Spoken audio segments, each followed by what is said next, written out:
అందరికీ నమస్కారం. నేను మీ జగన్మోహిని. తెలుగు సౌరభాలు ఛానల్ ద్వారా ఛందో విజ్ఞానం పార్ట్ 3కి మీ అందరికీ స్వాగతం పలుకుతూ ఈ మూడవ విభాగంలో ఏకాక్షర గణాలు, ద్వ్యక్షర గణాలు అంటే ఏమిటో తెలుసుకుందాం. అంటే గణాలని 4 విధాలుగా విభజించారు అని చెప్పి మనం ఇంతకు ముందు వీడియోలో తెలుసుకున్నాం కదా. ఏకాక్షర గణాలు, ద్వ్యక్షర గణాలు, త్రియక్షర గణాలు, చతురక్షర గణాలు. వీటిలో ఏకాక్షర గణాలంటే ఏమిటో, ద్వ్యక్షర గణాలంటే ఏమిటో ఈ వీడియోలో మనం తెలుసుకుందాము. ఏకాక్షర గణాలంటే ఒకే అక్షరము గణంగా ఏర్పడితే అది ఏకాక్షర గణం. అయితే ఏకాక్షర గణాలు పద్యాల మధ్యలో మనకి కనిపించవు. ప్రతి పద్యానికి కొన్ని లక్షణాలు ఉన్నాయి. ఉత్పలమాలకి ఏ ఏ గణాలు రావాలి, చంపకమాలకి ఏ ఏ గణాలు రావాలి. అట్లాంటప్పుడు మనకి ఒక్కొక్క పాదం చివరిలో ఏకాక్షరం మిగులుతుంది. ఒక్కొక్కసారి అది ఏకాక్షర గణం. 2 అక్షరాలు మిగిలితే అది ద్వ్యక్షర గణంగా మనం గుర్తిస్తాం అన్నమాట. శ్రీ, రా, వా, పా ఇలా. అంటే ఇక్కడ దీర్ఘము రాసాము, హ్రస్వము రాసాము గమనించండి. అంటే ఏకాక్షర గణం అనేది దీర్ఘమైన అవ్వచ్చు, హ్రస్వమైన అవ్వచ్చు. హ్రస్వమైన దీర్ఘమైన ఒకే అక్షరము గణంగా ఏర్పడితే దాన్ని ఏకాక్షర గణము అని అంటారు.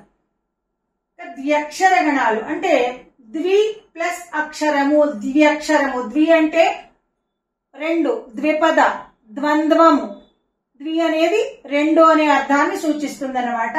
ద్వి ప్లస్ అక్షరము ద్వ్యక్షరము అంటే 2 అక్షరాలు. ఇవి 4 రకాలు ఉన్నాయి. 2 అక్షరాల గణాలు 4 రకాలు ఉన్నాయి. ఏమిటంటే మొదటిది గలం. అంటే ఒక గురువు ఒక లఘువు. మొదటిది గురువు అయి ఉండి రెండవది లఘు వస్తే దాన్ని గలము అని అంటాం. సపోజ్ రామ ఉదాహరణ చూడండి. రా గురువు, మ లఘువు.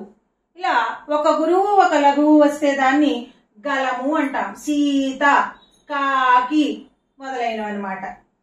లగం. లగం అంటే ఒక లఘువు ఒక గురువు. మొదటిది లఘువు అవ్వాలి, రెండోది గురువు అవ్వాలి. అలా వస్తే దాన్ని లగం అంటాం. అంటే గురువుతో మొదలైతే గలం, లఘువుతో మొదలైతే లగం. ఇవి 2 అక్షరాల గణాలు. రవి పిలిచామనుకోండి. రా లఘువు, వి గురువు. సిరి, సి లఘువు, రీ గురువు. ఇలా మొదటిది లఘువు రెండోది గురువు వస్తే దాన్ని లగము అని అంటాం. మూడవది గగం. గగం అంటే 2 గురువులే. సీత, రామ, రాణి, కృష్ణ 2 అక్షరాలు గురువులే. అయితే మీకు ఇక్కడ కృష్ణ ఎందుకు రాశామంటే ఈ కృ అనేది లఘువు కదా అండి, ఇది గురువు ఎందుకు అయ్యింది అనే సందేహం మీకు రావచ్చు. ఇక్కడ స్నా సంయుక్తాక్షరం. సంయుక్తాక్షరానికి ముందున్నది గురువు. మనం గురువుల లక్షణాల్లో తెలుసుకున్నాం. కాబట్టి ఇది గురువే, ఇది గురువే. ఇలా 2 గురువులైతే దాన్ని గగం అని అంటారు. ఓకే, మరి 2 లఘువులైతే 2 లఘువులు రవి, రమ, జయ మొదలైనవి. 2 లఘువులైతే దాన్ని లలం అంటాం. ఏమంటాము? లలం. లలం. 2 లఘువులైతే దాన్ని లలం అని వ్యవహరిస్తామన్నమాట.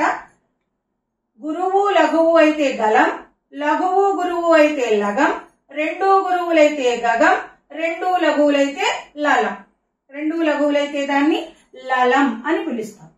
ఇలా ద్వ్యక్షర గణాలు 4 రకాలున్నాయి. ఇంకా త్రియక్షర గణాలు ఎన్నున్నాయి, వాటిని ఏ ఏ పేర్లతో పిలుస్తారు అనే విషయాన్ని మరో వీడియో ద్వారా తెలుసుకుందాము. ఈ వీడియో కనుక మీకు నచ్చినట్టయితే లైక్ చేయండి, షేర్ చేయండి, సబ్స్క్రైబ్ చేయండి. తదుపరి వీడియోతో మీ ముందుంటాను. Thank you.